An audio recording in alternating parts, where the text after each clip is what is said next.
ना थके हैं पैर कभी, ना हिम्मत हारे हैं, हम मेहनत करने वाले हैं, हम लोग विद्या एजुकेशन वाले हैं। हेलो दोस्तों, नमस्कार। आप सभी का स्वागत है विद्या एजुकेशन के इस यूट्यूब चैनल पर। और हम लोग लगातार देख रहे हैं बाल विकास के अंतर्गत वृद्धि और विकास से संबंधित सभी बातों को देख रहे हैं। और पिछले के वीडियो में हम लोग देखे थे बाल विकास की अवस्थाएं, और आज हम लोग देखने जा रहे हैं बहुत ही महत्वपूर्ण क्लास, जिसके अंतर्गत हम लोग पढ़ेंगे कि बालक के विकास को प्रभावित करने वाला कारक और बालक के विकास का सिद्धांत। तो बालक के विकास को प्रभावित करने में कौन कौन से कारक महत्वपूर्ण है उसको थोड़ा चर्चा करेंगे। और आज का मेन टॉपिक हमारा रहेगा बालक के विकास का सिद्धांत। तो चलिए देखते हैं कि आखिर इसमें क्या बातें हैं। तो बालक के विकास में अगर प्रभावित करने वाला कारक की बात करें तो सबसे पहला कारक होता है अनुवांशिकता। तो क्या होता है अनुवांशिकता? तो जब एक पीढ़ी से दूसरा पीढ़ी, या समझने के लिए ऐसे समझिए कि हमारे दादाजी से पिताजी, तो दादाजी एक पीढ़ी के हो गए, पिताजी एक पीढ़ी के हो गए, तो दादाजी का कुछ भी गुण, हाइट, रंग, अगर आप बात करें तो नाक, कान, मुंह, इस सब जो दादाजी से पिताजी में आए थे, तो इस गुण को कहते हैं अनुवांशिक गुण। और जब एक पीढ़ी से दूसरा पीढ़ी में आता है तो उसको कहते हैं अनुवांशिकता। तो पहला प्रभावित करने वाला बालक के विकास का कारक है अनुवांशिकता, और दूसरा कारक है वातावरण। देखिए वातावरण क्या होता है? हमारे चारों ओर के आसपास के माहौल को ही वातावरण कहते हैं। आप लोग देखे होंगे कि जब किसी बालक का जन्म होता है मैथिली भाषी क्षेत्र में, जहाँ के लोग मैथिली बोलता है, तो बालक जैसे जैसे बड़ा होता है वो बालक भी मैथिली बोलने लगता है। अगर बालक का जन्म होता है इंग्लिश भाषी क्षेत्र में, तो बालक बड़ा होगा तो ऑटोमेटिक इंग्लिश बोलने लगेगा। इसका मतलब हुआ कि एक तो अनुवांशिकता हो गया पिता का गुण, और दूसरा हो गया वहाँ का माहौल यानी वातावरण। तो आप याद रखिएगा कि बालक के विकास को दो गो कारक महत्वपूर्ण रूप से प्रभावित करता है, जिसमें पहला होता है अनुवांशिकता और दूसरा होता है पर्यावरण। तो आप याद रखिएगा कि जिस किसी ऑप्शन में अगर केवल अनुवांशिकता रहेगा तो उसको नहीं लेना है, केवल वातावरण है तो उसको नहीं लेना है। जिस ऑप्शन में अनुवांशिकता और वातावरण दोनों रहेगा उस ऑप्शन को हमको क्या करना है, सही करना है। और 1 नंबर आपको हमेशा सीटेट इसमें पूछते रहता है। तो इसलिए आप याद रखिएगा बालक के विकास को 2 कारक महत्वपूर्ण रूप से प्रभावित करता है, जिसमें पहला कारक है अनुवांशिकता और दूसरा कारक है हमारा वातावरण। चलिए, अनुवांशिकता को ही हम लोग वंशानुक्रम कहते हैं और वातावरण को ही हम लोग पर्यावरण कहते हैं। तो ये दोनों बात को आप लोग याद रखिएगा। और आज का हम लोग का महत्वपूर्ण टॉपिक जो आज हम पढ़ाएंगे वो शुरू होने जा रहा है, जिसका नाम है बालक के विकास का सिद्धांत। बालक के विकास का सिद्धांत हम लोग का आज का महत्वपूर्ण टॉपिक शुरू होने जा रहा है। आप ध्यान से वीडियो को सुनते रहिए। अब देखिए, पहला है निरंतरता या सतत विकास का सिद्धांत। अब कहिएगा ये क्या है? बहुत बार सीटेट में पूछा गया, इससे क्वेश्चन है। और कैसे पूछता है तो हम बताते हैं। देखिए कि आपको हम वृद्धि और विकास पढ़ाए थे पिछले वीडियो में, जाके देख लीजिएगा। अब देखिए यहाँ पर भी बताते हैं कि बालक जब माँ के गर्भ में आता है तो माँ के गर्भ से ही बालक में 2 चीज शुरू होता है, जिसमें एक का नाम है वृद्धि और एक का नाम है विकास। ध्यान दीजिएगा, जब बालक माँ के गर्भ में आएगा तो बालक में 2 चीज शुरू होता है, जिसमें पहला का नाम है वृद्धि और दूसरा का नाम है विकास। और जिसमें वृद्धि गर्भावस्था, माँ के गर्भ से शुरू होकर किशोरा अवस्था तक जाके रुक जाता है, लेकिन विकास कभी नहीं रुकने वाली प्रक्रिया है। यह आपको गर्भावस्था से लेकर मृत्यु तक चलने वाली प्रक्रिया है। इसीलिए हम कहते हैं ओ विकास में निरंतरता पाया जाता है और विकास सतत विकास है। इसलिए आपको कहा जाता है कि विकास में कि बालक का विकास निरंतर चलने के कारण, कभी नहीं रुकने वाली प्रक्रिया होने के कारण विकास में एक सिद्धांत आता है जिसका नाम है निरंतरता या सतत विकास का सिद्धांत। तो क्वेश्चन कैसे आएगा, तो क्वेश्चन में शामिल कर देगा कि निरंतरता का सिद्धांत का क्या आशा है या मतलब क्या है। तो आप ऑप्शन छांटिएगा कि किसमें लिखा है कि विकास कभी नहीं रुकने वाली प्रक्रिया है या विकास निरंतर चलने वाली प्रक्रिया है, तो यही आपका हो जाएगा निरंतरता। या आपको क्वेश्चन में ही दे देता है कि विकास कभी नहीं रुकने वाली प्रक्रिया है, यह कौन सा सिद्धांत है, तो आप लगाइएगा निरंतरता का सिद्धांत। तो पहला क्लियर हो गया होगा। जब गर्भावस्था से मृत्यु तक विकास चलते ही रहता है लगातार, तो विकास को कहा जाता है कि विकास निरंतर चलने वाली प्रक्रिया है, विकास कभी नहीं रुकने वाली प्रक्रिया है, इसलिए हम इसको कहते हैं निरंतरता या सतत विकास का सिद्धांत। अब आगे देखिए, दूसरा है समान प्रतिमान का सिद्धांत। देखिए, बालक के विकास की गति में अंतर हो सकता है लेकिन परंतु क्रम में अंतर नहीं होगा।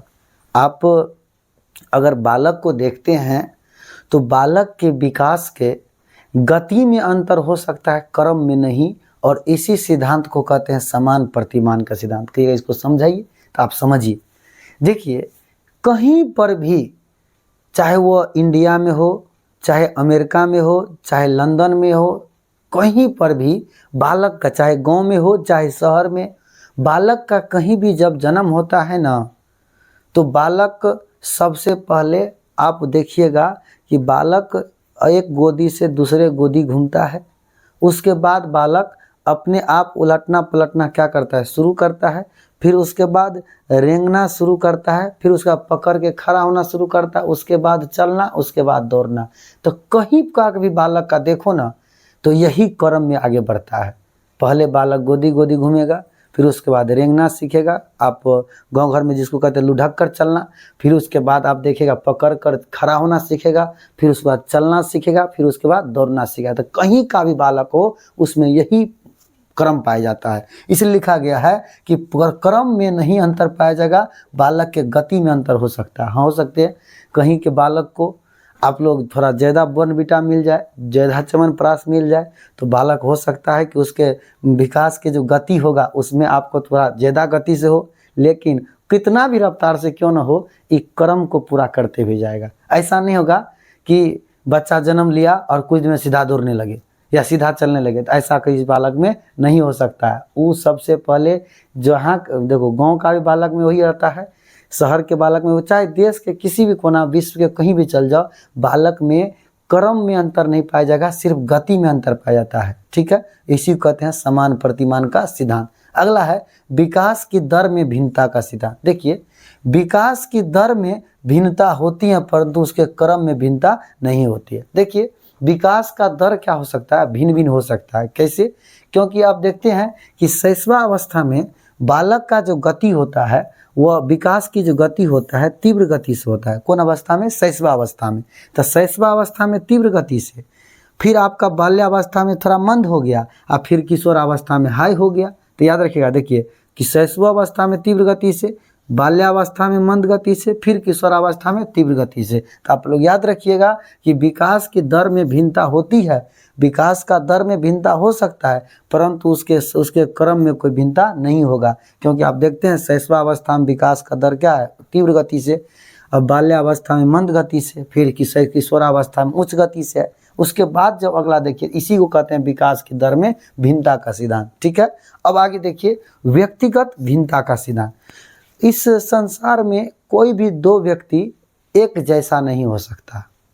इस संसार में कोई भी दो व्यक्ति एक जैसा नहीं हो सकता है, चाहे वो व्यक्ति, यहाँ तक हम बोलते हैं कि जुड़वा ही क्यों न हो। अगर दो जुड़वा बालक को भी आप देखिए तो एक जैसा नहीं हो सकता।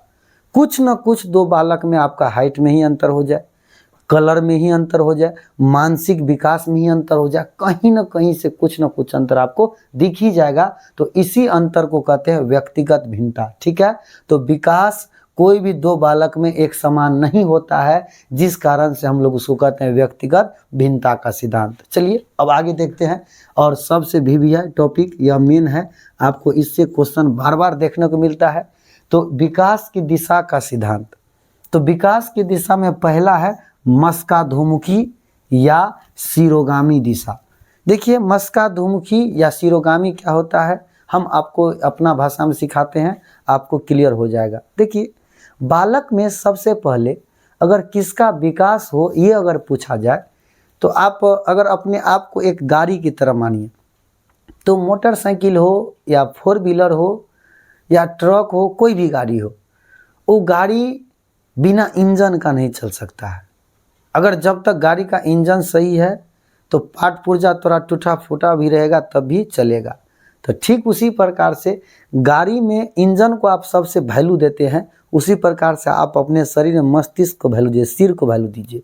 तो हम लोग में भी वही समझिए, गाड़ी में सबसे पहले इंजन सही किया जाता है, निर्माण करता है, उसके बाद पार्ट पुर्जा। तो उसी प्रकार से हम लोग के अंदर में पहले सिर, उसके बाद पैर। तो मानव जब बालक जब माँ के गर्भ में आता है तो सबसे पहले उसका सिर का विकास होता है।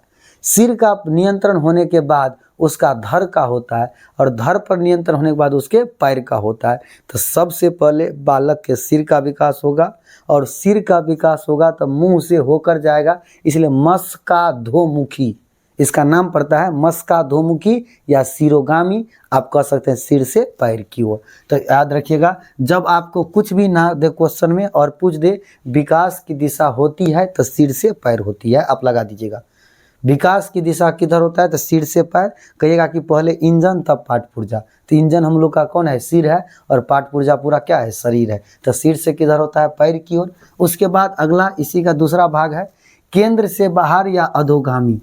अब यह क्या होता है, कहा जाता है कि बालक जब कोई चीज़ को पकड़ने के लिए जाता है या कंट्रोल करता है, तो उसके अंदर वाला भाग, केंद्र वाला भाग, नाभि वाला भाग पहले विकास करेगा, पहले उस पर कंट्रोल पाएगा, उसके बाद धीरे धीरे करके, क्योंकि आप लोग देखते हैं बच्चा जब उलटते पुलटते रहता है तो हाथ पैर पे कंट्रोल नहीं रहता है, लेकिन बीच वाला बॉडी पे कंट्रोल रहता है। तो ये आपको गर्भ की बात नहीं है, गर्भ से बाहर की बात है।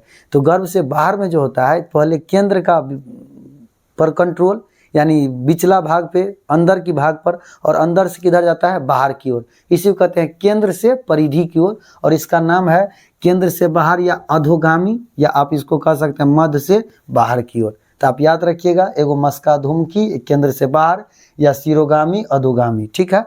और इसमें उल्टा क्या है कि सिरोगामी कहेगा या मस्काधोमुखी कहेगा सिर से पैर की ओर, और केंद्र से बाहर या अधोगामी कहेगा तो मध्य से बाहर की ओर। उसके बाद है परस्पर संबंध का सिद्धांत। देखिए विकास का जितना भी क्षेत्र है, सभी क्षेत्र आपस में एक दूसरे से संबंधित होता है।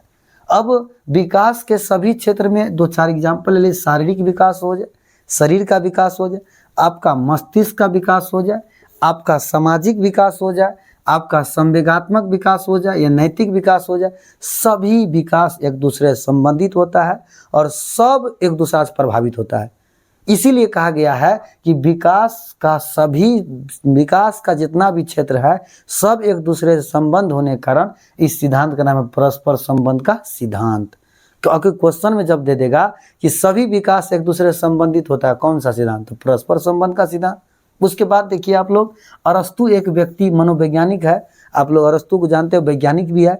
इसने कहा था कि जब शरीर स्वस्थ रहेगा तभी स्वस्थ मस्तिष्क का विकास होगा। तो इसका मतलब क्या हुआ, शारीरिक विकास मानसिक विकास को क्या कर रहा है, प्रभावित कर रहा है। चलिए उसका बात छोड़िए, अब अपना समझिए।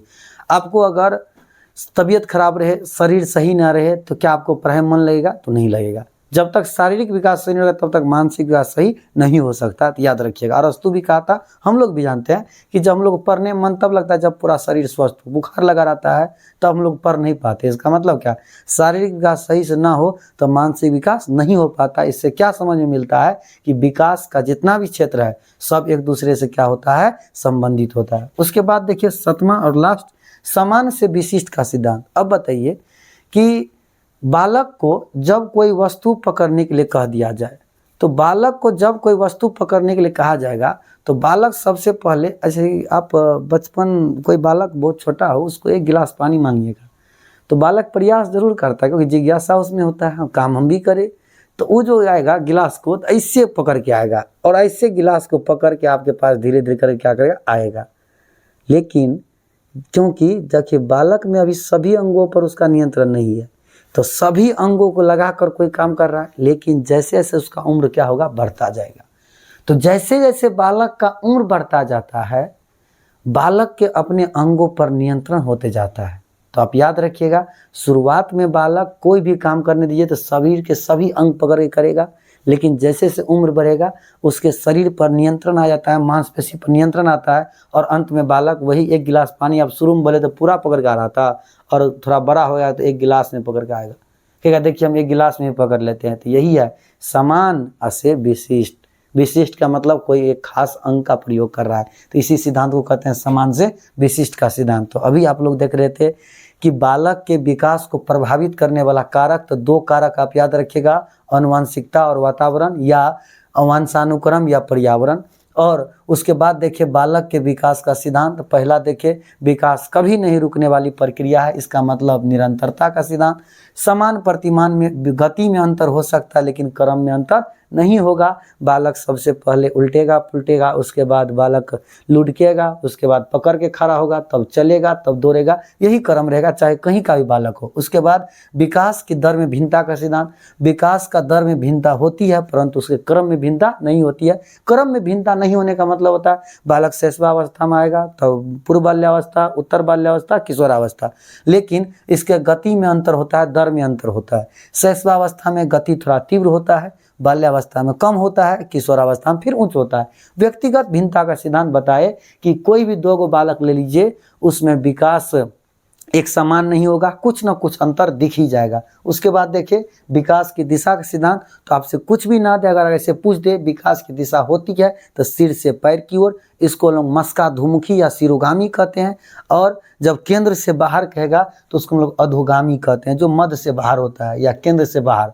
उसके बाद हम बताएं कि विकास का जितना भी क्षेत्र है सभी एक दूसरे से संबंधित होता है, इसी का नाम है परस्पर संबंध का सिद्धांत। और लास्ट में देखिए कि बालक को कोई काम करने के लिए तो पूरा अंग पकड़ के करेगा, वो है समान, और धीरे धीरे कोनो खास अंग पे कंट्रोल होगा, उसका है कहते हैं हम लोग विशिष्ट। तो समान से विशिष्ट का सिद्धांत। तो दोस्तों अभी हम लोग देखे सीटेट का बहुत ही महत्वपूर्ण, और इससे आपका 2 नंबर क्या होगा, पक्का हो जाएगा। आप पूरा वीडियो को आराम से देखिए, सभी पॉइंट को बारीकी से समझिए, और कोई प्रकार का दिक्कत हो तो कमेंट बॉक्स में लिखिए कि क्या परेशानी हो रहा है वीडियो में। और अगर आपको ऑफलाइन क्लास करना है तो विद्या एजुकेशन सेंटर निर्मली, जिसका पता है HPS कॉलेज रोड, आप संपर्क कर सकते हैं और आप अपनी तैयारी को और भी बेहतर कर सकते हैं। ऐसे आपको फ्री ऑफ कॉस्ट यूट्यूब पर लगातार सीटेट का सभी वीडियो जाते रहेगा। आप लोग चैनल को सब्सक्राइब करके रख लीजिए और अपने ज़्यादा मित्रों तक वीडियो को पहुंचाए। और अगले क्लास हम लोग लेकर आ रहे हैं जीन पियाजे वाइगोट्स्की कोहलबर्ग, 6 नंबर आपका पक्का करेंगे, और आपका 3 पार्ट में 4 पार्ट में वीडियो बनेगा, और सभी वीडियो से आपका 6 नंबर पक्का होगा। तो हमारी तैयारी 30 में 30 का है, 29 का नहीं, याद रखिएगा 30 में आपका 30 आना चाहिए, इसलिए सभी वीडियो को हम लोग बारीकी से समझाते हैं। आज के लिए इतना ही, प्रणाम, नमस्कार। आप अगले वीडियो देखते रहिए, ठीक है।